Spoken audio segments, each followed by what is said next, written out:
Soil mechanics का जो session रहेगा हमारा, सभी लोग ज्वाइन करें।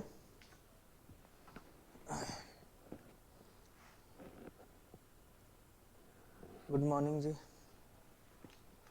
अच्छा ये बताओ कि सॉइल मैकेनिक्स में लास्ट क्लास क्या पढ़ रहे थे?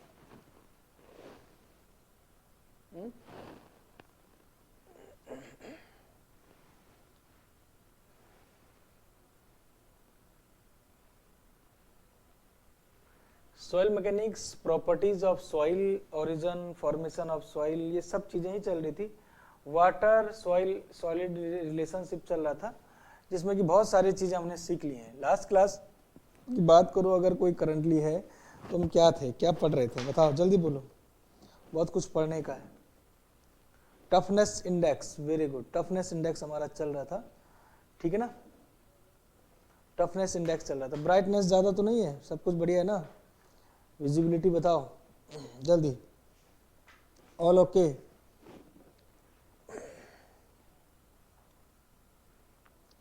हमने सीखा था डियर स्टूडेंट प्लास्टिसिटी इंडेक्स, जो कि लिक्विड लिमिट माइनस आपका प्लास्टिक लिमिट होता है। उसके बाद हमने सीखा था श्रिंकेज लिमिट, जो कि आपका श्रिंकेज इंडेक्स, जो कि WP माइनस WS था, मतलब कि plasticity index minus shrinkage index. उसके बाद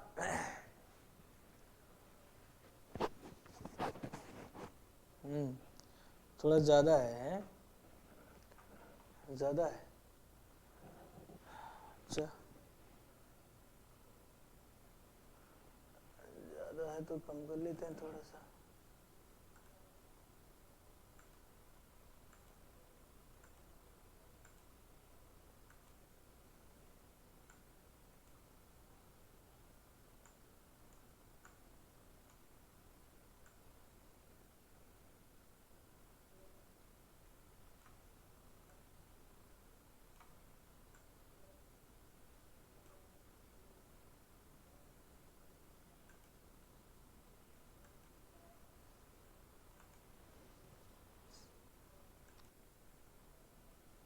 चलो खैर अब ठीक है, ठीक है, आप देखते रहो, बढ़िया है, सब कुछ दिख रहा है, बढ़िया है। अब इधर देखो जरा ध्यान से। सॉइल मैकेनिक्स के अंदर हमारा चल रहा था डियर स्टूडेंट, लिक्विडिटी इंडेक्स हमने सीखा, कंसिस्टेंसी इंडेक्स हमने, इससे पहले का लेक्चर जरूर देखिएगा। इसके बाद हम बात करिए टफनेस इंडेक्स। टफनेस इंडेक्स के बारे में भी हम जान लिया कि किस तरह से टफनेस इंडेक्स का मतलब क्या होता है, जो कि plasticity index upon flow index था। इसके बाद आज का जो हमारा लेक्चर होगा वो होगा डियर स्टूडेंट रिलेटिव डेंसिटी। तो हेडिंग डाल दें relative density, relative density,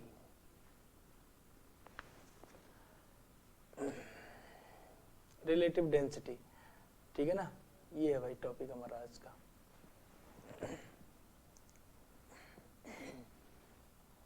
relative density, इसको ID लिखो या DR लिखो, जो आपकी मर्जी है, जो जनरली आप मतलब कोई जनरली जो रखते हो, ID जो भी आप DR लिखो, कुछ भी लिखो, आपकी मर्जी। रिलेटिव डेंसिटी DR में इसको डिनोट कर देता हूं, ठीक है। चलिए रिलेटिव डेंसिटी का फॉर्मूला क्या है, सबसे पहले तो ये देखना भाई, क्योंकि सबसे पहले तो आपका काम इसी से है। DR इज इक्वल टू जो है ये है भैया E मैक्स माइनस EN। कई बार आपने सुना होगा, मेरी प्रैक्टिस क्लासेस में भी कई बार सुना होगा, E मिनिमम, यूट्यूब में जो होता था प्रैक्टिस क्लास, सुना है कभी?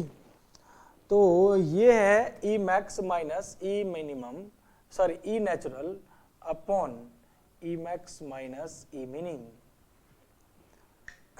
पहला फॉर्मूला आज की क्लास का, और सबसे बेहतरीन और सबसे इंपॉर्टेंट फॉर्मूला, ठीक है। इसके बारे में अब जानते हैं थोड़ा सा। ये student E max EN E natural ये क्या है, इसके बारे में थोड़ा थोड़ा जान लेते हैं। एक्चुअली में यहाँ पर लिख ही दो, तो लिखना चाहते हो तो लिख ही दे दो, E नेचुरल बोल दो इसको, ठीक है ना। और ये E मैक्स E मिनिमम तो आप जानते हैं। अच्छा क्या मुझे बताओगे कि E मैक्स और E मिनिमम और E नेचुरल का मतलब क्या है? खासकर E, चलो E नेचुरल तो पता लग भी रहा है नाम से, ई मैक्स का मतलब है dear student maximum void ratio, और बहुत लोगों को कंफ्यूज रहता है। मैक्सिमम वॉइड रेशियो तक तो ठीक है, यहाँ तक तो ठीक है, कोई तकलीफ नहीं है। और ई जब मैं मिनिमम की बात करता हूँ यहाँ तक भी ठीक है कि मिनिमम वॉइड रेशियो, लेकिन एग्जाम में ये नहीं पूछा जाता है। अब एग्जाम की बात करता हूँ मैं, एग्जाम में कंफ्यूजन कहाँ पर रहता है। और ई नेचुरल की बात तो हो गई भैया, नेचुरल वॉइड रेशियो या वॉइड रेशियो है नेचुरल कंडीशन। देखिएगा तीनों में डिफरेंस क्या है। मैं आपसे पूछता हूं कि दो तरह की सिचुएशन होती हैं, ये मैं आपको इसलिए बैकग्राउंड बना रहा हूं क्योंकि क्या बोल रहा है, maximum void ratio more loose soil, exactly, very good, है ना, यही चीज है। क्योंकि मैं आगे ये बैकग्राउंड इसलिए बना रहा हूं क्योंकि आगे मुझे जरूरत पड़ेगी इन पर कई बार, ठीक है। तो जब हम बात करते हैं मैक्सिमम वॉइड रेशियो का, तो ये लूज कंडीशन में होगा या डेंस कंडीशन में? भाई दो तरह की सॉइल है, एक स्ट्रेटा मैं ये कह रहा हूं, एक स्ट्रेटा ये है और एक स्ट्रेटा इधर है, मतलब कि दो तरह की सॉइल है, ठीक है, दो तरह की सॉइल है। इन दोनों तरह की सॉइल में मैंने क्या कहा कि ये सॉइल के वॉइड्स जो है बड़े बड़े हैं, बिल्कुल ये डेंसिटी इनकी कम है, मतलब कि ये पैकिंग कम हुए हैं, इनके कॉम्पैक्शन, कोई लेयर है सॉइल का, उनका कॉम्पैक्शन कम हुआ होगा, तो वॉइड्स काफी बड़े बड़े होंगे, तो ये आपकी लूज कंडीशन में आ जाता है, इनकी डेंसनेस बहुत कम है, लूज। और माना सपोज दैट किसी सॉइल की लेयर में आपने रोलर लगा दिया तो परफेक्ट कॉम्पैक्ट हो गया, तो उसके वॉइड बिल्कुल घट गए, तो ये डेंस कंडीशन है, माना ये बिल्कुल पैक कंडीशन है, ऐसे ऐसे बिल्कुल पैक है सॉइल, बहुत ही कम वॉइड रेशियो, ठीक है ना, तो ये हो गई डेंस कंडीशन।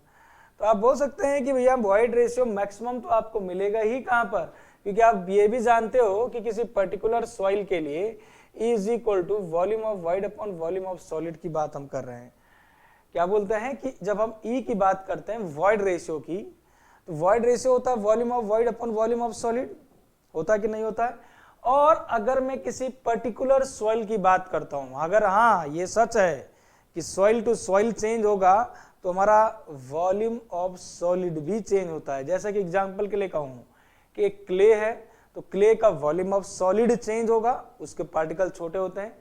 या मैं बात करूं सैंड की, ग्रेवल क्ले की कंपेयर में सैंड की, तो सैंड का क्या होता है, पार्टिकल्स बड़े होते हैं थोड़ा सा, है ना। तो ये सॉइल की जब आप चेंज करोगे तब तो फर्क पड़ेगा। लेकिन अगर मैं बात करूं किसी स्पेसिफिक सॉइल, किसी सेम सॉइल के लिए, अगर मैं जैसे कि मैंने कहूं कि दोनों एक ही सॉइल हैं, मैं मान लेता हूं कि चलो माना सॉरी सपोज दैट सैंड है, हम जानते हैं कि सैंड में वॉइड रेशियो वैसे काफी होता है, लेकिन फिर भी ये आपकी लूज सॉइल है, ये मतलब कि इसमें कॉम्पैक्ट नहीं किया गया होगा, तो यहां पर आप बोल सकते हैं कि VS तो सेम हो गया ना,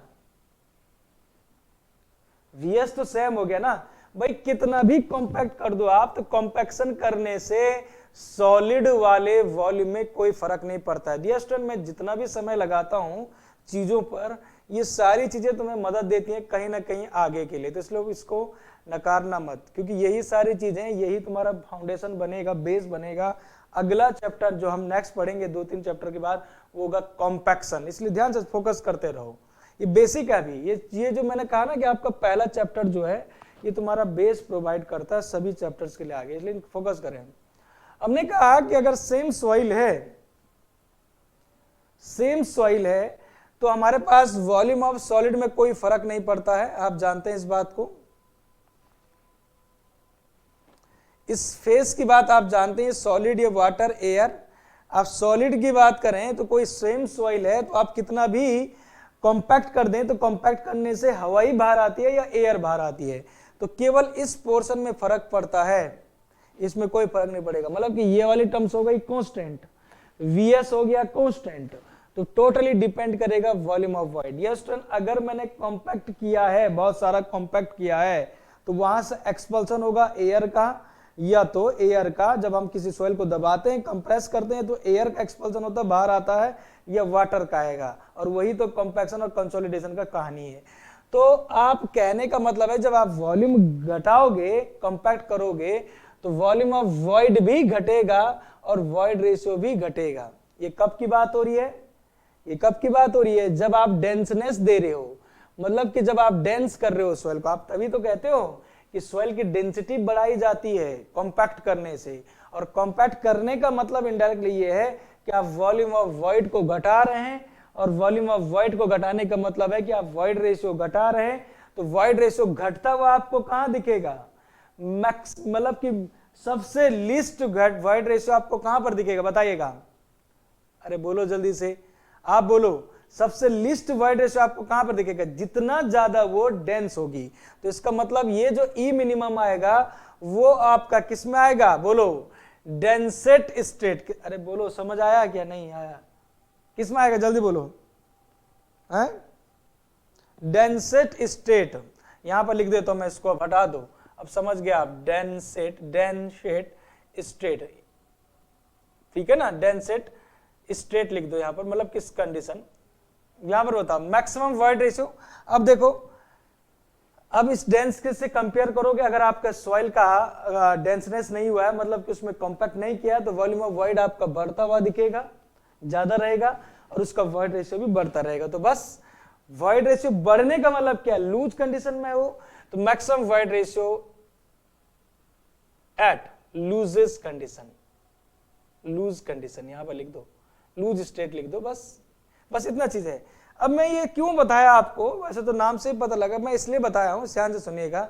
एग्जाम में डियर स्टूडेंट जो छोटे छोटे क्वेश्चन आते हैं, सुनिएगा ध्यान से, कहां पर कंफ्यूज होता है, और ये हुआ भी है बच्चों के साथ। देखो, जब हम ये बात को नहीं समझ पाते कि हमारे पास ई मैक्स और ई मिनिमम का मतलब है क्या एक्चुअली में, तो एग्जाम में कहां पर गड़बड़ी होती है उसको समझना।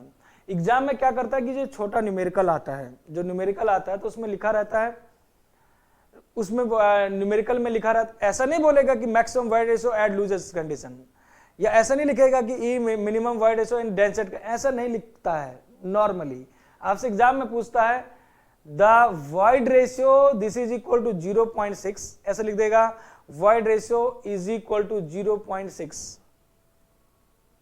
इन लूजेस स्टेट, ठीक, बोल देगा ई void ratio is equal to this, कुछ भी वैल्यू दे देगा, बोलेगा डेंसेट स्टेट।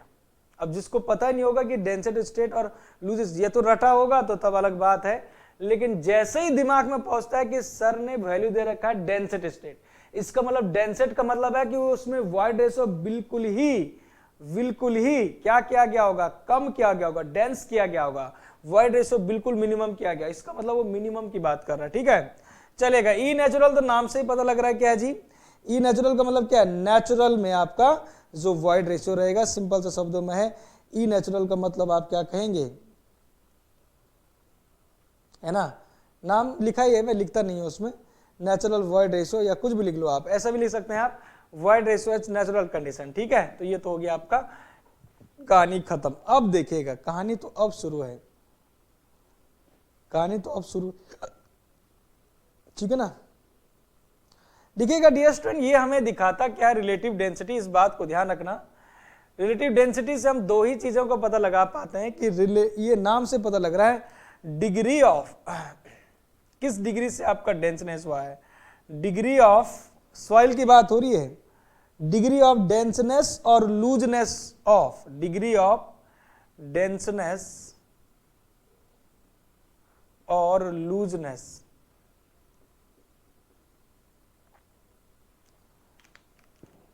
डेंसनेस और looseness of soil deposit, soil deposit, ठीक है ना, क्या बोला, डिग्री ऑफ डेंसनेस और looseness of the soil deposit of coarse grain soil, of coarse grain soil, ध्यान रखिएगा, ऑफ कोर्स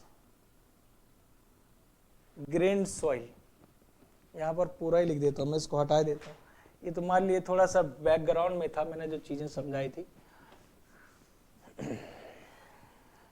ठीक है ना, कोर्स ग्रेन सॉइल, क्या आप समझ पा रहे हैं क्या मैं क्या बोल रहा हूं, ये फाइन ग्रेन सॉइल की बात नहीं हो रही है, ठीक है ना, चलेगा। तो डिग्री ऑफ डेंसनेस और लूजनेस, हम रिलेटिव डेंसिटी से यही पता लगाते हैं कि किस डिग्री से वो डेंसनेस है, किस डिग्री से वो लूजनेस है, पहली बात, कोर्स ग्रेन सॉइल। दूसरी बात डियर स्टूडेंट, यहां पर जब हम डीआर की बात करते हैं, ठीक है ना, जब हम बात करते हैं DR of coarse grain soil, तो वो इक्विवेलेंट होता है कंसिस्टेंसी इंडेक्स, ठीक है ना, वो इक्विवेलेंट आता है, इस बात को भी ध्यान रखना।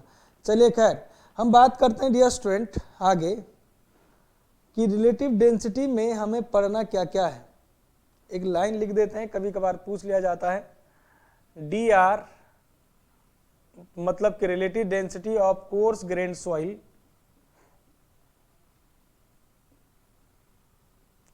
ये थोड़ा सा इक्विवेलेंट है, soil is equivalent to consistency index of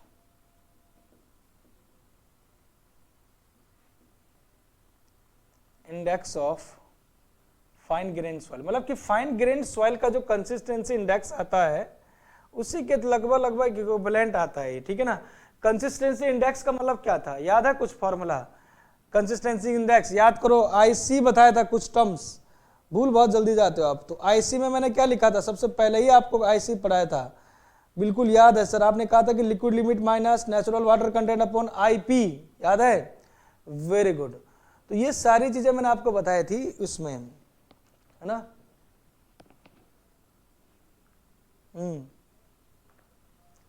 तो 5 बजे भाई जो लोग सॉइल मैकेनिक्स को, वैसे तो सॉइल मैकेनिक्स जब लेक्चर बैच और एसएससी जेई में कर रहे हैं तो वहां पर मैडम ने पढ़ा दिया है, और ऑलमोस्ट ऐसी 40-45 लेक्चर हो गए ना लोग पढ़ रहे हैं। लेकिन ये आपका यूके पीएससी एई का बैच के लिए था मैं जो पढ़ा रहा हूँ स्पेशली। लेकिन अगर आप पढ़ना चाहते हैं, रिवाइज करना चाहते हैं, तो ये मेरे साथ रिवाइज भी कर सकते हैं, कोई दिक्कत नहीं है। वहाँ से पढ़ लिया तो कोई ज़रूरत नहीं है, यहाँ से मेरे साथ पढ़ना चाहते हैं रिवाइज एज ए रिविजन तो पढ़ सकते हैं, ठीक है। चलो, इसमें आज आपका लेक्चर 18वां है, तो इससे पहले के लेक्चर सारे इंपॉर्टेंट है, इससे देखते रहना। चलेगा डियर स्टूडेंट, यहाँ पर हमारे पास जब हम बात करते हैं सॉइल के, देखिएगा ध्यान से, सॉइल का डिपॉजिट कुछ ऐसा होगा। यहां पर नेक्स्ट लेवल का क्वेश्चन क्या बनेगा, ध्यान से समझते जाओ।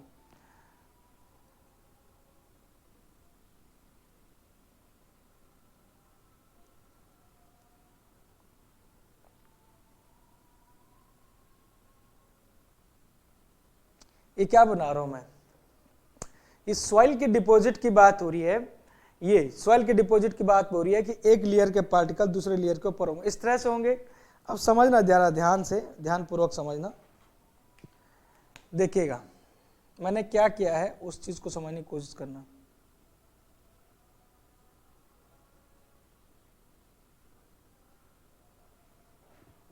ये क्या कर दिया सर आपने,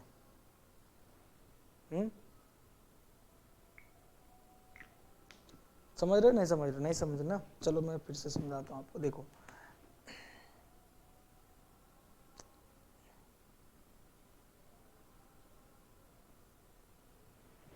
अभी कुछ दिख रहा है अंदर,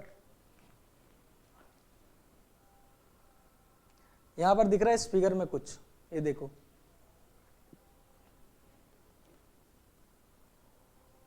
यहां पर मैंने काट दिया है ये कुछ इस तरह से, ठीक है। अब इधर देखो ध्यान से, कोशिश करो समझने की। डियर स्टूडेंट, यहां पर ये थे तुम्हारे वॉइड्स, ये तुम्हारे क्या थे, ये पार्टिकल, ये सॉलिड पार्टिकल है, ये जो गोले गोले मैं दिखा रहा हूं ये गोले गोले हैं सॉलिड पार्टिकल। ये क्या है, सॉलिड पार्टिकल हैं गोले गोले। और सॉलिड पार्टिकल के बीच में वॉइड्स किसको कहा जाता है, ये हैं वॉइड्स, समझने की कोशिश करो। ये जो है ये वॉइड्स हैं, ये हो गया, ये हो गया, ये सारे वॉइड्स हैं। और आप ये जानते हैं कि टरजागी साहब ने एनालिसिस बहुत अच्छे से आपको करा दिया है कि जो वॉइड्स की बात किया जाए तो वॉइड्स में हमारे पास या तो पानी होगा या तो एयर होगा, है ना। अब देखिएगा जरा, मैं इसको तोड़ता हूं, एक पार्ट जो आपने ये बनाया यहाँ पर, इस पार्ट को मैं अलग से ही तोड़ देता हूं। देखो ये जो आपको नीला नीला कलर का ये पार्ट दिख रहा है ना, इसको मैं अलग से ही तोड़ देता हूं, ध्यान से समझने की कोशिश करो भाई। इस नीले नीले पार्ट को मैं अलग से ही तोड़ के दिखा देता हूं, समझो ध्यान से, इसलिए मैंने प्रोजेक्ट करके आपको दिखा रखा है, मतलब कि अच्छे समझाने के लिए, कि आपको बिल्कुल अच्छे से समझ आ जाए। ये देखो, ये मैंने ये वाला पार्ट दिखा रखा है, ये जो मैं एक पर्टिकुलर पार्ट जो है काट के बता रहा हूँ, इस वॉइड्स के अंदर, इस सॉइल के अंदर क्या हो रहा है काम। तो आप देख रहे हैं कि यहाँ पर सबसे पहला पार्ट ये वाला दिख रहा है आपको, कुछ यहाँ से कुछ इस तरह से आ रहा है ना, बल्कि थोड़ा सा इधर हम बता देते हैं इसको, ये कुछ ऐसा आ रहा है, देखो ध्यान से समझने की कोशिश करना। देखो ऐसा, यहां से कुछ ऐसा, है ना, ये, और इधर से कुछ ये वाला पार्ट इधर, और इधर से ये कुछ ही पार्ट, नहीं समझे? ये क्या बना दिया सर आपने, हैं? देखो इसको समझो, इस फिगर को समझो, यहां से काला वाला पार्ट इधर कट रहा है, ये वाला पार्ट ये, मैंने इस पूरे पार्ट को निकालो ना यार। ये जो मैंने चकोर बनाया है, ये तुम्हारा जो वर्गाकार ये शेप बनाया है, स्क्वायरल शेप, इस शेप को बनाओ। क्लियर है? हो रहा है ना? पता लग रहा है ना? तो चलिए अब देखो इधर, यहां पर मैं क्या कर रहा हूं, इसको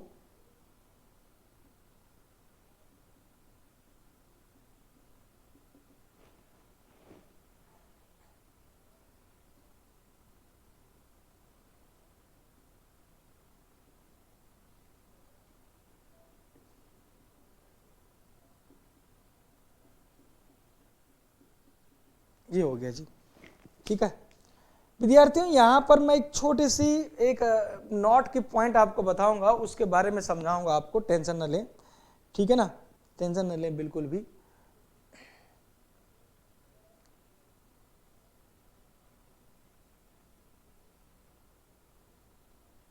देखते रहो आप, बस इधर देखो ध्यान से। मैंने कहा है कि बिल्कुल सही बात है कि यहां पर ये तुम्हारे पास ये पार्ट मैंने जो निकाला है, कोई दिक्कत नहीं है। क्या आप जानते हैं कि यहाँ पर जो हमारे पास वॉल्यूम की अगर बात किया जाए, नॉर्मली मैं अगर आपसे पूछूं कि वॉल्यूम ऑफ दी सॉलिड अगर मुझे चाहिए और इन्हीं की इसी की मुझे चाहिए भी वैल्यू, तो आप निकाल सकते हो क्या? चलो नॉर्मली यहाँ पर सबसे पहला पॉइंट, नॉर्मली यही पूछा भी जाएगा। नॉर्मली ई मैक्स जो होता है dear student, maximum void ratio, maximum void ratio ये रहता है 0.91। दोनों ही वैल्यू आपको याद करनी है, ये मैं आपको याद करने के लिए दे दूँ। मैक्सिमम वॉइड रेशियो ही रहता है। और ई मिनिमम अगर कभी रखने को बोला जाए तो ई मिनिमम 0.31 हम रखते हैं, ठीक है ना। तो चलिएगा, एक मैं आपको बता देता हूँ, दूसरा आपको किस तरह से याद रखना देखिएगा।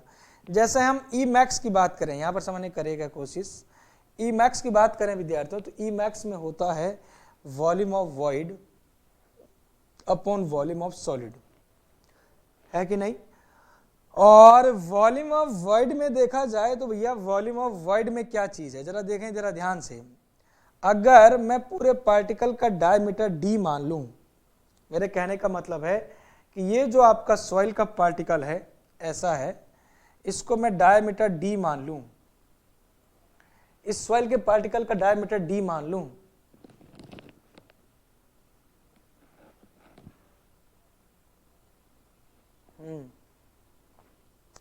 कटिंग सॉइल में हाफ सॉइल है एंड हाफ वॉइड जैसा लग रहा है, हाफ वॉइड जैसा लग रहा है सॉइल। हाँ बिल्कुल है, बिल्कुल है।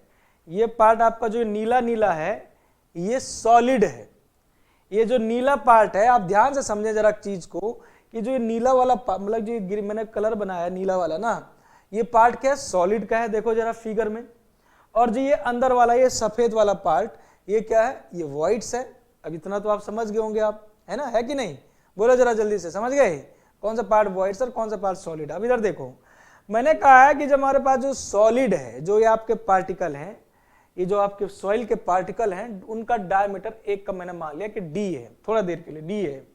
अब थोड़ा सा बचपन को याद करो कि जब हम बात करते हैं डी का, ठीक है ना, डी का, अब यहां पर आपको थोड़ा सा याद करना है एक चीज को डियर स्टूडेंट।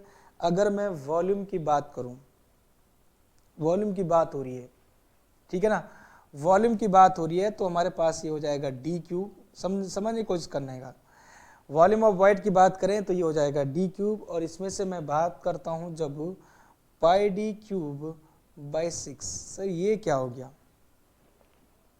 और अब समझने की कोशिश करो, पहले एक बार अगर समझ आ जाता है तो बहुत अच्छी बात है, मेरी मेहनत कम लगेगी। एक बार लिख देता हूँ कि ऐसा होना चाहिए, और यही को जब हम कैलकुलेट करते हैं तो यही जाके आता है आपका 0.91। एक्चुअली यही जाके कैलकुलेट करके जब हम आते हैं यही आता है एक्चुअली में 0.91 एक्चुअली में। बट ये आया कहाँ से सर? एग्जैक्टली दिमाग में तो यही है कि ये आया कहाँ से, ये मैक्स। चलो ठीक है, आपने बता दिया है। क्या मुझे बता सकता है कि ये पाई डी क्यूब बाई 6 ये क्या चीज़ है? क्या मुझे कोई बता सकता है कि पाई डी क्यूब बाई 6 कोई बता सकता है कि कहाँ से आया है? अरे यार तुम लोगों को वॉल्यूम पता नहीं है, इसका मतलब वॉल्यूम ऑफ सिलेंडर क्या होता है, या वॉल्यूम ऑफ सर्कल, स्फीयर, बोलो किसी को पता हो? 4/3 पाई आर क्यूब नामक कोई चीज सुनी थी? सुना ही नहीं होगा भाई। जब हम वॉल्यूम की बात करते हैं तो ये वॉल्यूम की जब बात किया जाए तो वॉल्यूम में जरा देखें तो ये हो जाता है 4/3, यहां पर बता रहा हूं बैकग्राउंड में, 4/3 पाई आर क्यूब होता है, इधर दिख तो रहा है ना, 4/3 पाई आर क्यूब होता है। और 4/3 अगर हम डायमीटर की टर्म्स में लिखें तो ये हो जाएगा d/2, क्योंकि आप r = तो जानते ही हैं, d/2 का क्यूब हो जाएगा। और यहीं से इसको सॉल्व करें तो आप जानोगे कि 4/6, 2 से 2 कैंसिल हो जाएगा, है ना? कितना हो रहा है ये? कर दो इसको,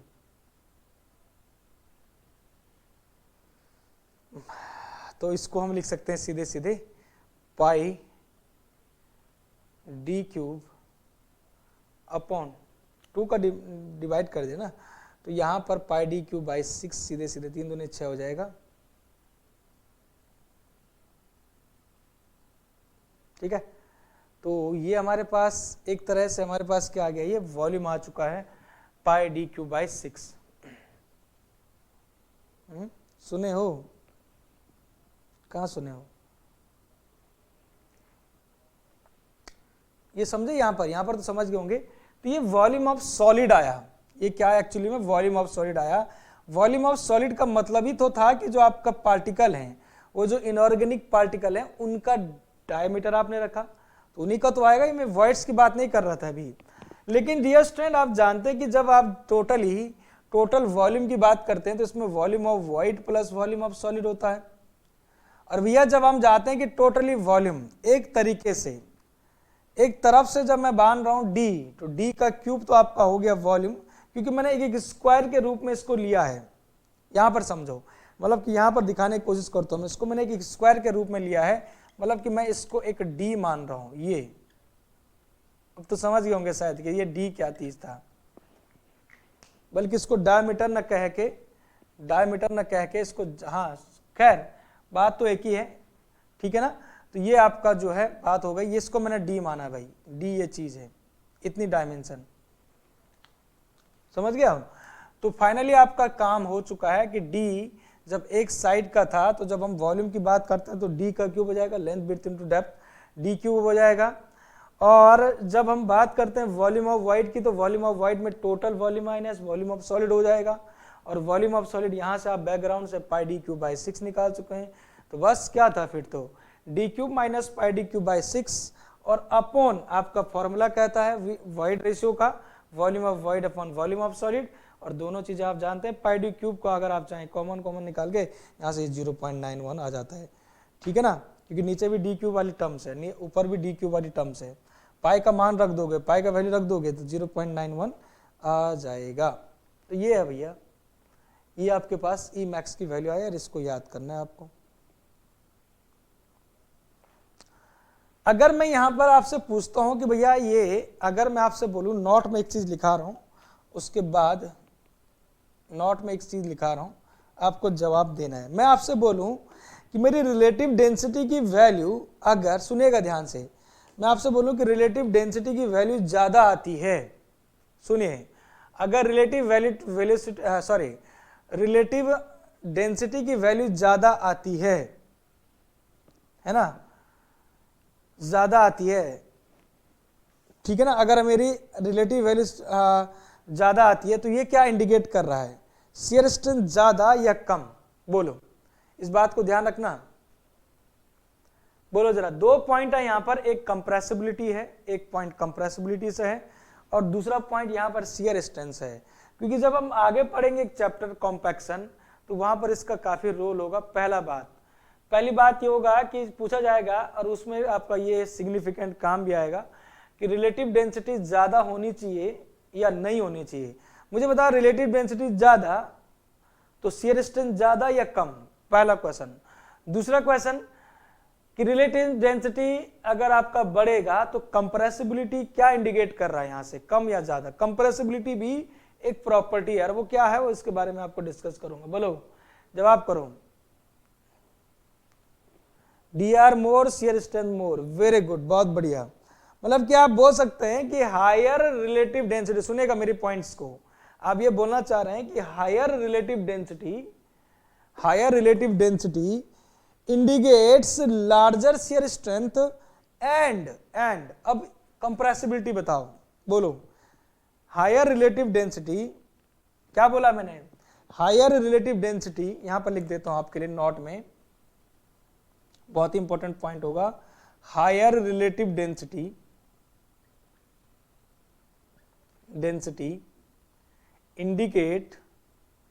indicates what higher relative density indicates more or higher or larger shear strength, बहुत बड़ा larger shear strength, यहां पर लिख देता हूं larger shear strength and lower compressibility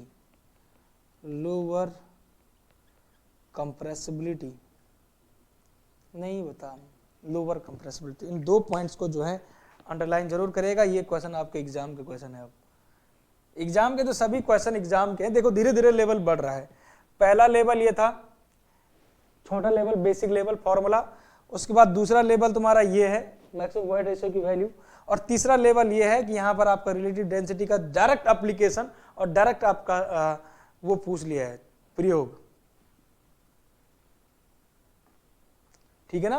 compressibility मोर कैसा होगा, देखो मैं आप समझा रहा हूं, देखो यहीं पर आपने गड़बड़ कर दिया, लोअर कंप्रेसिबिलिटी बोल रहे हैं, हायर बोल रहे हैं। हायर कैसे होगा भैया, lower compressibility larger shear strength. देखो क्या है इसका रीजन, समझो विद्यार्थियों, समझो। मैं आपसे पूछता हूं कि अगर कोई सॉइल बहुत ज्यादा डेंस है, उसका ऑलरेडी पहले से बहुत अच्छे से कॉम्पैक्शन है, माने ये सॉइल की लेयर है, ये माना सपोज दैट ये सॉइल की लेयर है, और इस सॉइल के लेयर में हमने पहले से कॉम्पैक्ट किया हुआ है, बहुत अच्छे से रोलर चलाया हुआ है।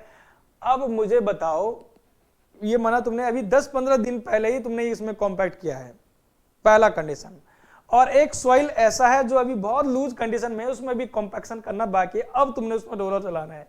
मुझे बताइएगा दूसरी सॉइल में या पहली सॉइल कौन सी है, उसमें बढ़िया से कॉम्पैक्ट हो रखा है।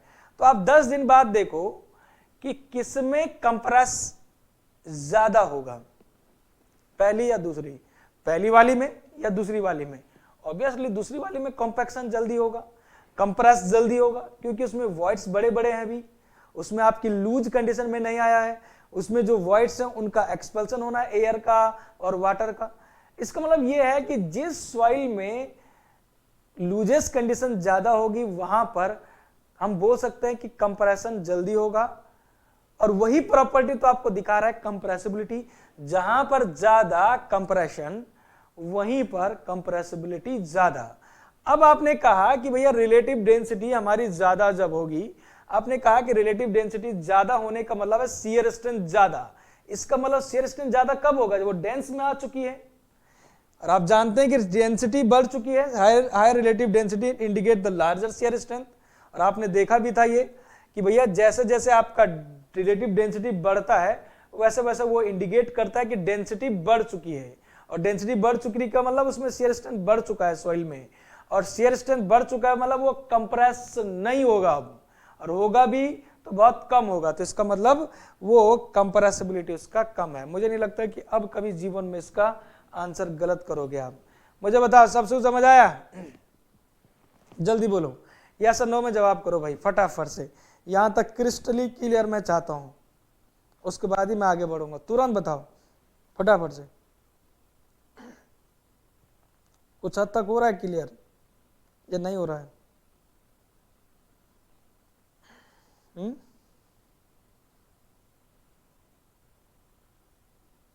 नहीं हुआ, बोलो तो कुछ।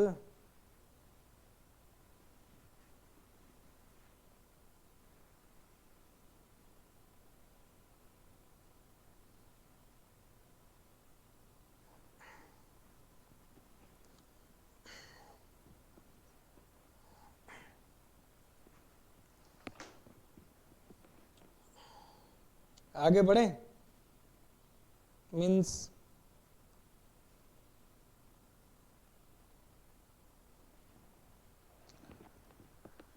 सर मैंने अभी कुछ दिन पहले ही बैच ज्वाइन किया है, कौन से सब्जेक्ट से पढ़ना स्टार्ट करूं? बीएमसी पढ़ लो आप। कौन सा बैच ज्वाइन किया है?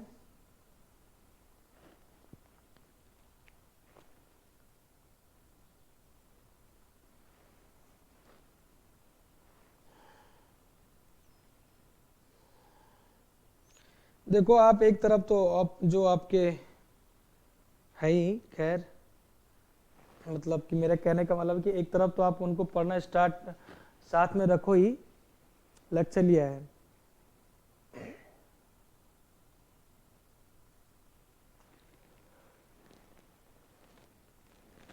ठीक है, एक तरफ तो आप क्या करो कि पिछला जितना लेक्चर हो चुका उनको पढ़ते चलो, और एक तरफ आप क्या करो, जो लाइव क्लास डेली हो रही हैं उनको नोट करना और उनको समझना बिल्कुल तरीके से शुरू कर दो, क्योंकि जल्दी आपके जो है, जैसे कि आपका सॉइल मैकेनिक्स अभी कुछ ज़्यादा हमने पढ़ा नहीं है, अभी तक तुम्हारे प्रॉपर्टी ऑफ सॉइल में ही हम बात कर रहे हैं।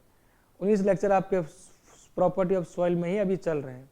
जैसे जैसे आगे देखो अभी बड़े बड़े चैप्टर हैं, तो फिर बहुत ज़्यादा छूट जाएगा आपका। इसलिए जो है जितने भी लोग नए ज्वाइन कर रहे हैं तो साथ ही साथ चलने की कोशिश करो, बढ़िया रहेगा। और लाइव क्लास में तो बिल्कुल मिस ना करो, क्योंकि साथ साथ दौड़ने की कोशिश करो, नहीं तो पिछड़ते जाओगे, फिर दिक्कत हो जाएगी। ठीक है, तो ये तो हो गई भैया बात हमारी, इसको मैं रब कर देता हूँ, इसको नोट कर लो सभी लोग। ठीक है, उसके बाद एक टेबल की बात हमारी आती है यहाँ पर एक टेबल की, हम जब रिलेटिव डेंसिटी पढ़े हैं, और ऐसा तो हो ही नहीं सकता कि हम टेबल ना पढ़ें, है ना। ठीक है, तो एक टेबल की बात करते हैं, वो टेबल आपसे पूछी जाती है बहुत बार। तो चलिएगा, एक टेबल लिखा रहा हूँ आपको यहाँ पर, मैं रब कर दे रहा हूँ, इस चीज़ को रब कर दे रहा हूँ भाई। ठीक है, उस टेबल को देखना, उस टेबल से आपका क्वेश्चन आएगा ही आएगा, आता भी है। और मैं आपकी प्रैक्टिस क्लास जो यूट्यूब में होती है, तो वहाँ पर भी मैं इस चीज़ को डिस्कस करते रहता हूँ। ठीक है, यूट्यूब क्लासेस में भी ज़रूर रहा करें, यूट्यूब क्लासेस में भी ज़रूर रहा करें, आपको और अच्छे से जो है इन्जॉय करोगे। धीरे धीरे जैसे जैसे पढ़ोगे वैसे वैसे आपका कॉन्फिडेंस बिल्टअप होगा। अब देखिएगा जरा ध्यान से, मैं एक टेबल बना रहा हूँ, ठीक है ना, आपके लिए।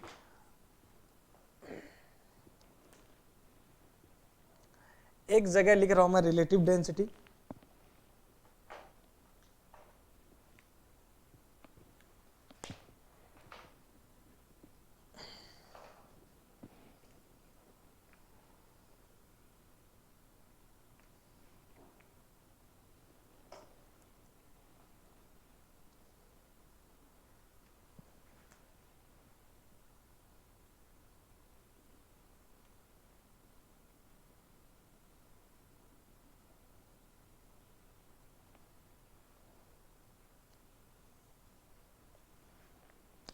एक जगह मैं लिख रहा हूँ रिलेटिव डेंसिटी, और दूसरी जगह मैं लिख देता हूँ क्लासिफिकेशन, मतलब कि सॉइल को क्लासिफाइड किया जाता है इसके बेस पे भी। अलग अलग तरीका है सॉइल को क्लासिफिकेशन का, तो यहाँ पर हम बात करेंगे, क्लासिफाइड करेंगे रिलेटिव डेंसिटी के बेस पर। और आप जानते हैं सारा का सारा फिनोमिना ही जो है, मैंने एक लाइन लिखा में था, रिलेटिव डेंसिटी फिनोमिना है ही किस चीज का, लूज और डेंस, लूज और डेंस, है ना। यही तो है, सॉइल लूज कंडीशन में जा रहा है या डेंस कंडीशन में जा रहा है, क्योंकि ये सारी चीजें जुड़ी हुई है शेयर स्ट्रेंथ से। क्योंकि लूज कंडीशन में होगा तो सॉइल की शेयर स्ट्रेंथ कम होगी, लोड को कम ले पाएगा, क्योंकि हमें इनडायरेक्टली क्या बनाना है, फाउंडेशन बनाना है। ठीक है ना, तो सॉइल की बियरिंग कैपेसिटी, ये सारी चीजें उन्हीं पर डिपेंड करता है। तो चलिए रिलेटिव डेंसिटी की बात किया जाए तो हम देखते हैं सबसे पहला कंडीशन ये आता है कि अगर आपका रिलेटिव डेंसिटी dr अगर लेस देन है 15, फर्स्ट कंडीशन, तब क्या होगा मुझे बताओ। सेकंड कंडीशन है कि अगर 15 से, ये पूछा जाता है भाई कि अगर आपका 15 से 35 के रेंज में, तब क्या होगा, दूसरी कंडीशन। तीसरी कंडीशन होगी कि अगर आपके पास 35 से 65 होगा तो तब क्या होगा भैया, 35 से 65। और नेक्स्ट आते हैं कि अगर आपका 65 से 85 में हो तब क्या होगा। और लास्ट कंडीशन एक आपका और है कि 85 से अगर ऊपर हो जाए मतलब कि मोर देन 85 हो जाए तब आप क्या कहोगे। तो चलिए ये मैं सब लिखा रहा हूँ आपको। पहला कंडीशन है कि अगर आपका हायर रिलेटिव डेंसिटी और क्लासिफिकेशन में कि less than D R this will be less than 15, then you can say this is very loose soil, very loose. ये किस में कैटेगरी में आ जाएगा, बहुत ही ज़्यादा लूज सॉइल में आ जाएगा ये, वेरी लूज। और जब हम 15 से 35 में आएंगे तो ये लूज में आ जाएगा, वेरी लूज नहीं बल्कि लूज है तो लूज लेकिन वेरी लूज नहीं है। 35 से 65 में आ जाएंगे तो ये हो जाएगा आपका मीडियम, मीडियम में आ जाएगा, मीडियम लूज मतलब, या मीडियम बोल देंगे आप, ठीक है। नेक्स्ट आते हैं डेंस में आ चुका है। अब आते हैं डेंस। भैया अगर आपकी 65 से 85 की रेंज में आता है रिलेटिव डेंसिटी तो ये हो जाएगा कि ये डेंस सॉइल हो चुकी है, इसकी शियर स्ट्रेंथ भी बढ़िया रहेगी इनडायरेक्टली। 85 से ऊपर जब हम जाते हैं तो इसका मतलब हमारे पास ये बहुत ज़्यादा डेंस हो गई, तो इसका मतलब हो जाएगा very dense soil, very dense soil. तो ये हो चुके हैं आपके एक टेबल जो कि आपको याद करना ही करना है, जो कि आपके लिए बहुत ज़रूरी है। समझे बात को, क्लियर है। अब आते हैं डियर स्टूडेंट एक बहुत ज़्यादा इंपॉर्टेंट प्रॉपर्टी जो कि शायद आपको जानकारी हो भी और ना भी, जो कि है थिक्सोट्रॉपी, ठीक है ना, जो कि है थिक्सोट्रॉपी। तो चलिएगा थिक्सोट्रॉपी के बारे में बात करते हैं डियर स्टूडेंट, ठीक है। इसके बारे में, थिक्सोट्रॉपी के बारे में बात करते हैं। चलिएगा मुझे बता किसी को जानकारी हो थिक्सोट्रॉपी के बारे में।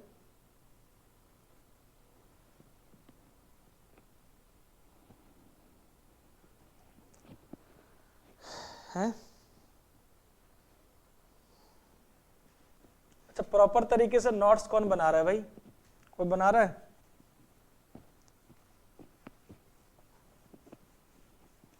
बनाना शुरू कर दो भाई।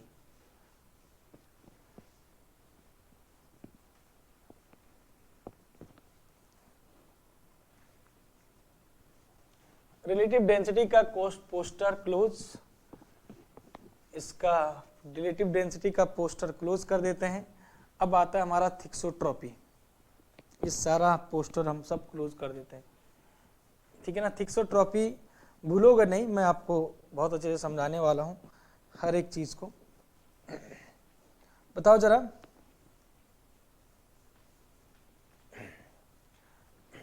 बताओ।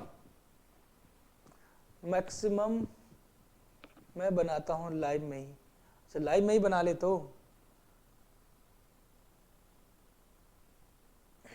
अच्छी बात है। चलिए नेक्स्ट आते हमारे पास, नेक्स्ट प्रॉपर्टी है थिक्सोट्रॉपी। देखो भाई थिक्सोट्रॉपी क्या होता है, थिक्सोट्रॉपी। अच्छा थिक्सोट्रॉपी और एक हम आप आगे पढ़ेंगे सेंसिटिविटी, इन दोनों में थोड़ा सा डिफरेंस तो है वैसे, और दोनों चीज़ें अपने आप में एक कनेक्टिविटी में भी हैं, अभी आपको समझ आएगा। लेकिन पहले हम थिक्सोट्रॉपी को समझते हैं भाई, पहला हमारा जो है अधिकार है थिक्सोट्रॉपी को समझना, ठीक है। बताओ जरा किसी को पता हो थिक्सोट्रॉपी के बारे में, थोड़ा बहुत हिंट दे दो मुझे, मदद कर दो, मुझे याद आ जाएगा थिक्सोट्रॉपी के बारे में।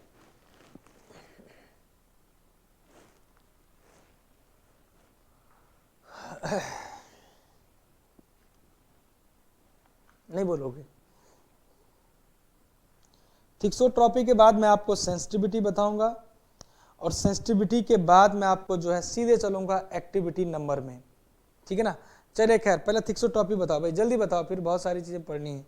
यस और नो में जवाब करो, पता है तो यस, नहीं पता है तो नो। यस और नो में बोलो, नहीं तो मैं आगे बढ़ता हूं।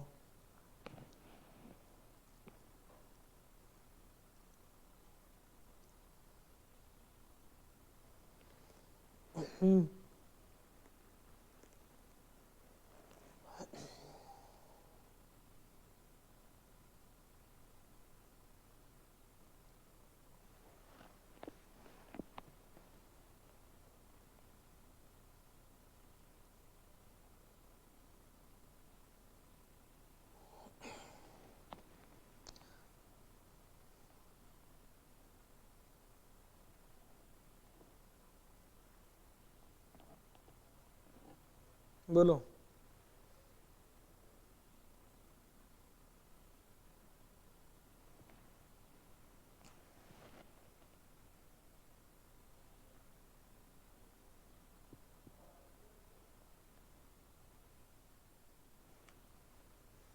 देखो क्या होता है ना, थिक्सोट्रॉपी का मतलब सीधे सीधे देखो, मैं एक लाइन में अगर लिखा हूं और अगर आपको समझ आया तो अच्छी बात है। It is the property of soil, it is the property of soil, ठीक है ना, it is the property of soil by which, ठीक है ना, it is that property of soil, ऐसा लिख सकते हैं, it is that property of soil due to which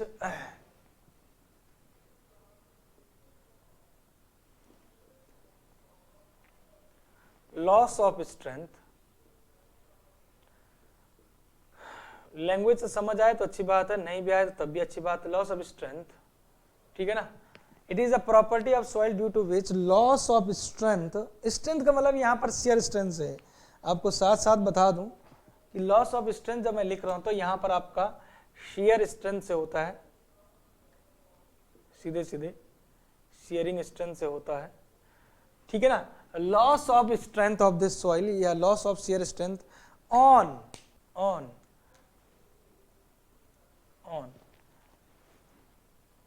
remoulding, on remoulding. अभी रिमोल्डिंग शब्द का मतलब ही आपको पता लगना है। Can be regain,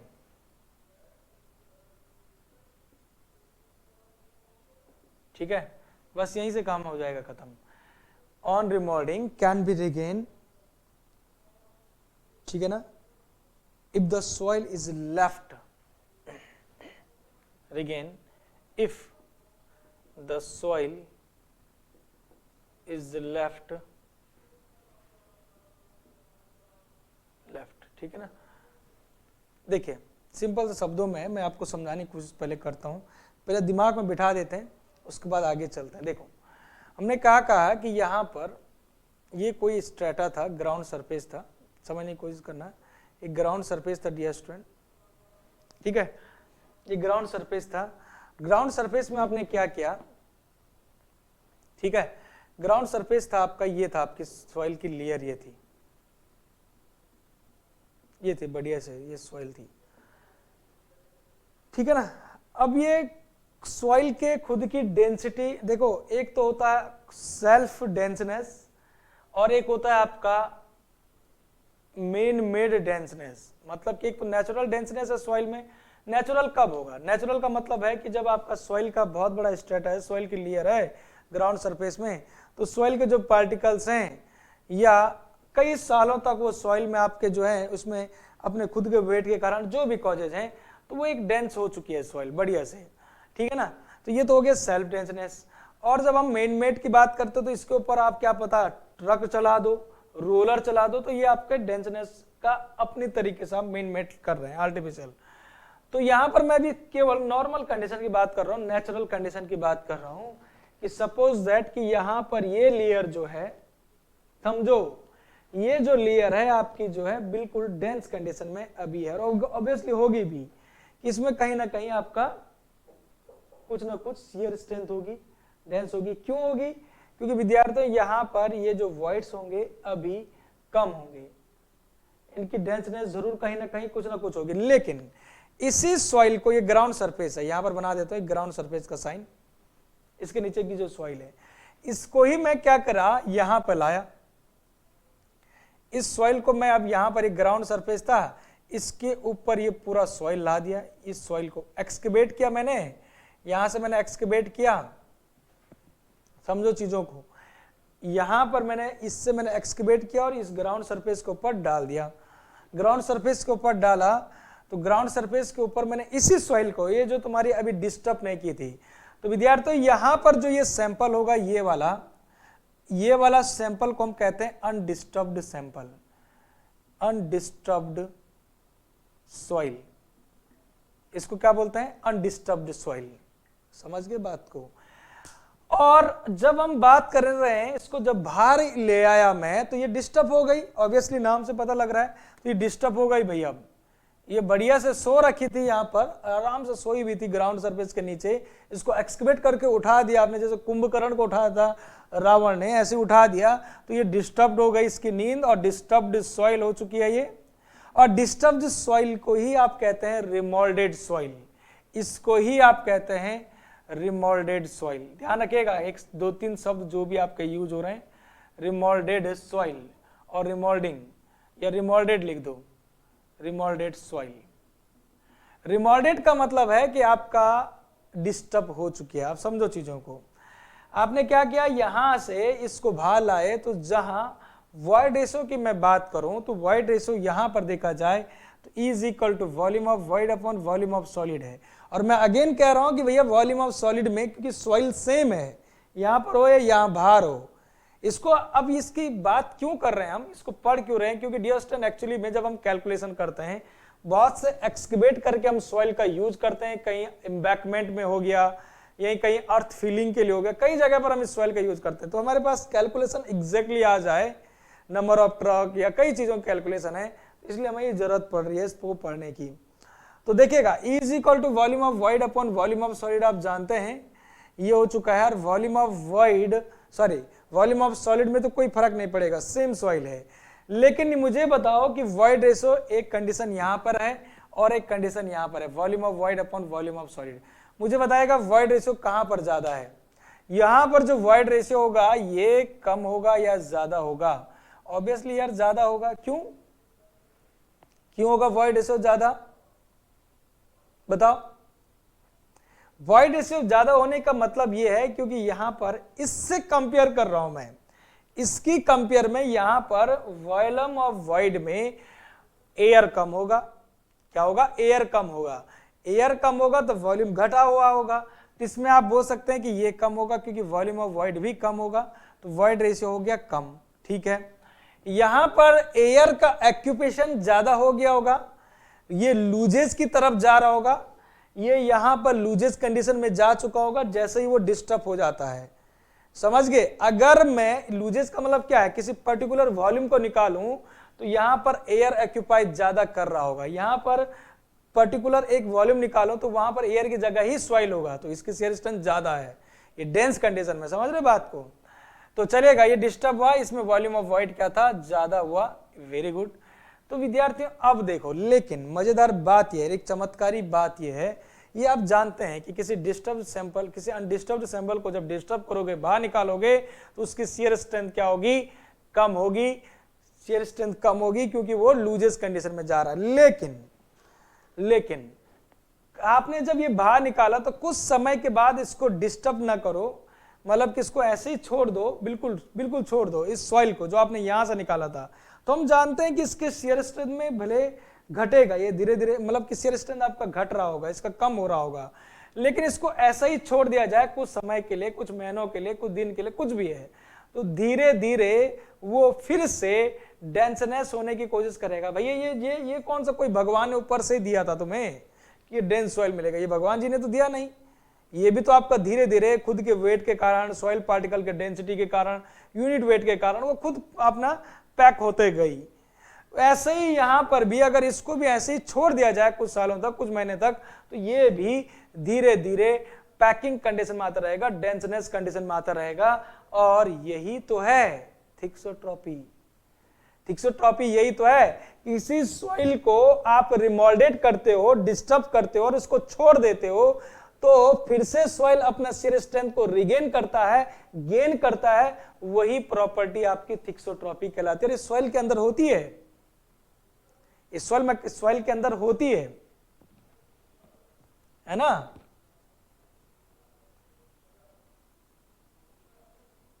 very good, समझ गए।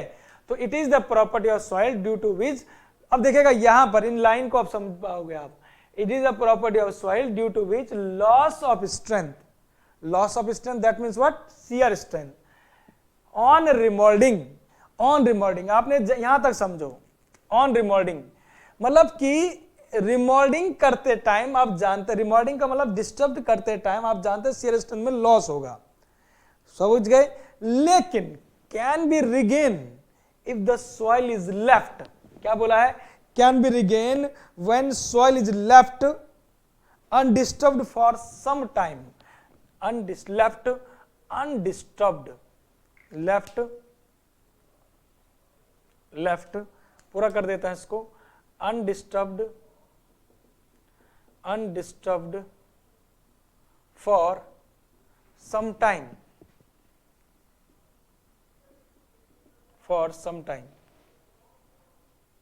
at constant water content, water content में कोई फर्क नहीं पड़ना चाहिए, कांस्टेंट वाटर। अब तो मुझे नहीं लगता यार कि आप थिक्सोट्रॉपी कभी जीवन में भूलोगे।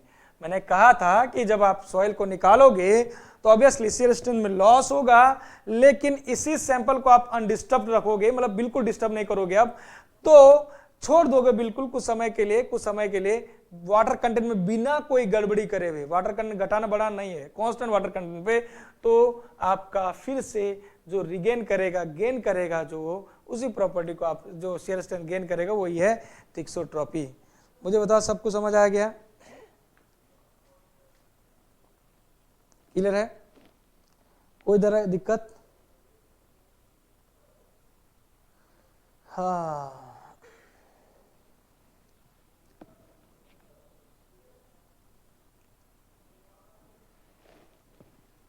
नेक्स्ट आते हैं सेंसिटिविटी। नेक्स्ट पार्ट आता है हमारा सेंसिटिविटी, ठीक है ना। नेक्स्ट टॉपिक आता है, इसी में लिख रहा हूं सेंसिटिविटी।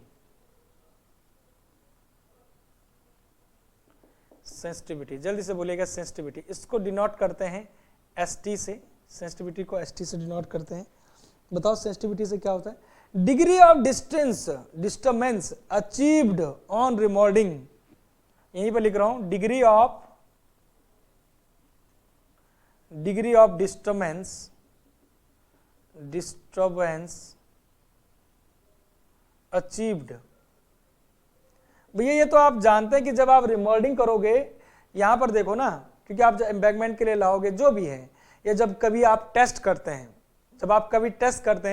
तो आप इस सैंपल को लाते हैं, डिस्टर्ब्ड सैंपल को पंचिंग करके, मैं बताऊंगा आपको आगे टेस्ट। तो आपका जब हम फिर भी degree of disturbance achieved on remoulding के टाइम पे, जब आप मोल्डिंग करते हैं तो उस टाइम पर यही चीज हमारा जो है सेंसिटिविटी को दिखाता है। Degree of disturbance achieved on remoulding is expressed by what? Sensitivity. अब मैं आपसे बोलूं कि हो सकता है कि कुछ, जैसे मैं बोलूं आपसे एग्जांपल के लिए कहूं कि एक सॉइल है क्ले और एक सॉइल है भैया आपका, एक सॉइल है क्ले और एक आपका सैंड, किसका, जल्दी से बोले, किस में ज्यादा होगा, क्ले में या सैंड में? एविडेंटली अगर आप देखें तो किस में ज्यादा सेंसिटिविटी होगी, बताओ सेंसिटिविटी किस में ज्यादा होगा, जल्दी से बोलिएगा। सेंसिटिविटी का फॉर्मूला भी आपको लिखना है, ST is equal to QU remoulded upon QU मतलब कि QU undisturbed upon QU remoulded, यहीं पर लिख देता हूं, QU अनडिस्टर्ब्ड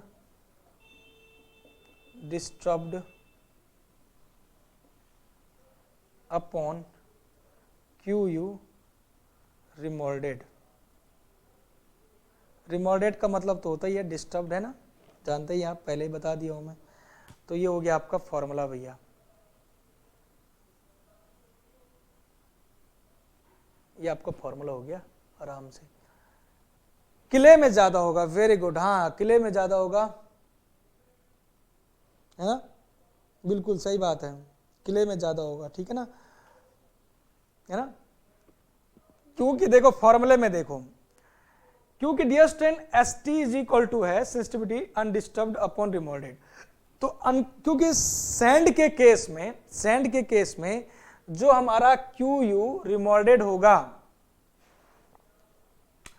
QU रिमोल्डेड जो होगा वो लगभग आपका बराबर ही होगा अनडिस्टर्ब्ड के। तो लगभग बराबर का मतलब यह है कि वो ज्यादा फर्क नहीं पड़ेगा, क्योंकि अगर आप सैंड की खुद देखो, दिमाग लगाना, जब आप सैंडी सॉइल को लेते हो तो यहां पर भी कोई ज्यादा, जितनी जेंसनेस यहां पर होगा उसको बाहर निकाल के भी उतना ही रखोगे, उसमें कोई फ्लैक्चुएशन नहीं आता, सेंसिटिविटी कोई ज़्यादा फर्क नहीं पड़ता। लेकिन क्ले में आपका जितनी यहाँ पर डेंसिटी जब बाहर निकालोगे तो थोड़ा सा लूज कंडीशन में, ये देख ये कुछ कॉमन सेंस भी लग रहा है ना। तो बस यहाँ पर सर SR भी बोलते हैं, किसको?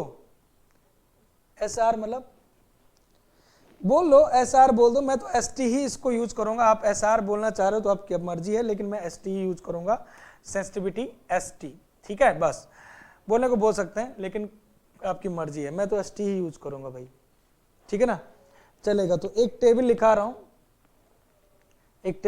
डियर स्टूडेंट यहाँ पर। इसके बाद मैं आगे बढ़ूंगा, टेबल बहुत जरूरी है। अगर मैं आपसे बोलूं कि भाई सेंसिटिविटी ज़्यादा है तो हमारा थिक्सोट्रॉपी, मैं आपको यहाँ पर लिख रहा हूँ कि अगर आपसे बोला जाए हायर द सेंसिटिविटी,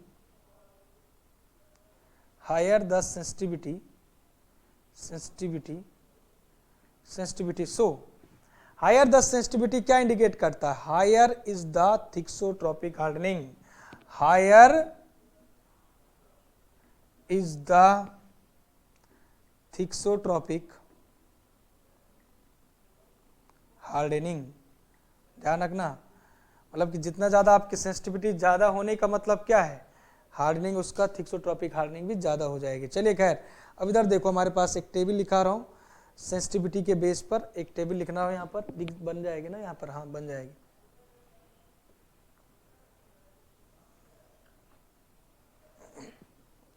ठीक है,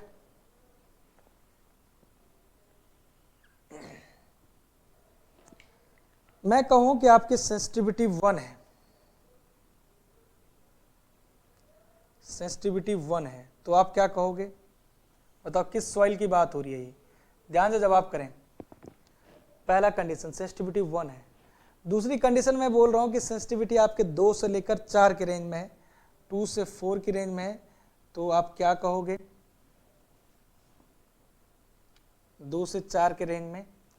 तीसरी मैं कहूंगा कि भैया आपका जो है 4 से 8 है,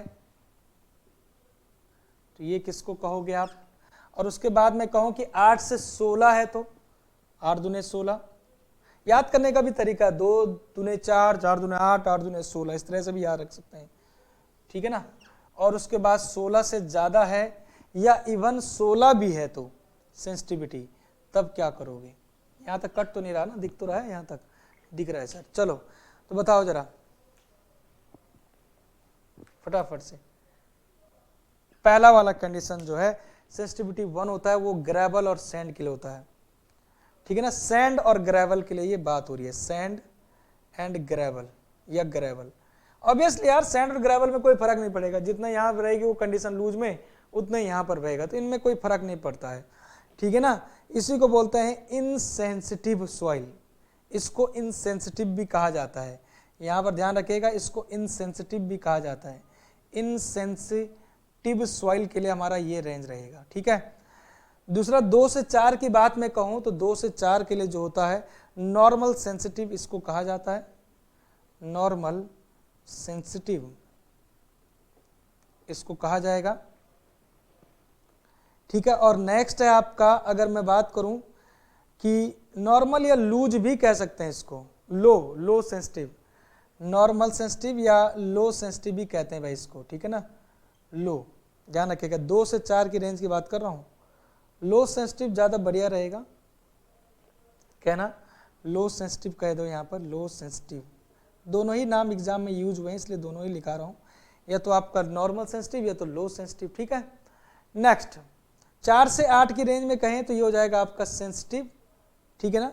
ये होता है सेंसिटिव, ये बढ़िया सॉइल है भाई, सेंसिटिव सॉइल, सेंसिटिव सॉइल। और इसका एग्जाम्पल जो परफेक्ट आप लिखोगे ये आपका क्ले है, क्ले है या सिल्ट भी इसमें आ जाता है, सिल्ट और क्ले इसमें आ जाते हैं, क्ले या सिल्ट भी इसमें लिख देना, ठीक है ना। नेक्स्ट आते हैं आपका 8 से 16 की जब बात किया जाए तो ये होगा एक्स्ट्रा सेंसिटिव, ये हो गया भैया एक्स्ट्रा सेंसिटिव, ये तो कुछ ज़्यादा ही सेंसिटिव हो गया। और नेक्स्ट हम आते हैं आपके पास अनस्टेबल, इसको बोलते हैं हम अनस्टेबल, ये तो कुछ भयंकर ही हो गया अनस्टेबल। और अनस्टेबल को ही हम दूसरा नाम कहते हैं क्या, क्विक क्ले। इसको ही हम दूसरा नाम कहते हैं quick clay, QUICK, quick clay. तो ये टेबल भी आपको याद रखना है। तो यहाँ से आपको थिक्सोट्रॉपी और सेंसिटिविटी की कहानी होती है खत्म। मुझे बताओ यहाँ तक समझ आया, यस और नो? थोड़ा बहुत कुछ पता लगा है?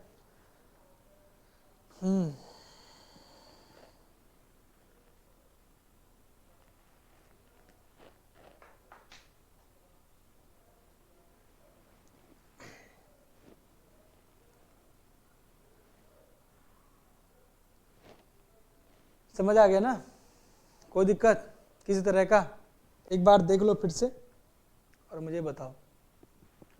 सॉइल मैकेनिज्म एंजॉय कर रहे हो ना? पता लग रहा है कुछ?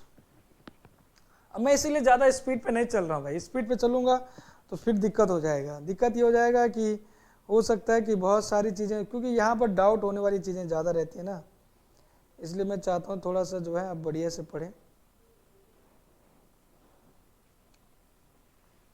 है कि नहीं? तो नेक्स्ट आपने थिक्सोट्रॉपी भी अच्छे से समझ लिया भैया। आगे पढ़ते हैं। हमारे पास इसके बाद हमारा एक्टिविटी नंबर है, ठीक है। एक्टिविटी नंबर में हमें क्या करना है कि इन उसमें भी थोड़ा बहुत वही चीज़ें हैं आपके प्लास्टर इंडेक्स और एक परसेंटेज ऑफ क्ले पार्टिकल, उसके बारे में है। मैं बताता हूँ आपको नेक्स्ट क्लास में उसके बारे में, ठीक है ना? तो चलेगा, मिलते हैं नेक्स्ट क्लास में आपको, जिसमें कि हम एक्टिविटी नंबर और उसके बारे में डिस्कस करेंगे। तो आज ये सभा को यहीं पर करते हैं समाप्त। चलेगा, थैंक यू वेरी मच। 7 बजे हमारा क्लास है भाई यूट्यूब में।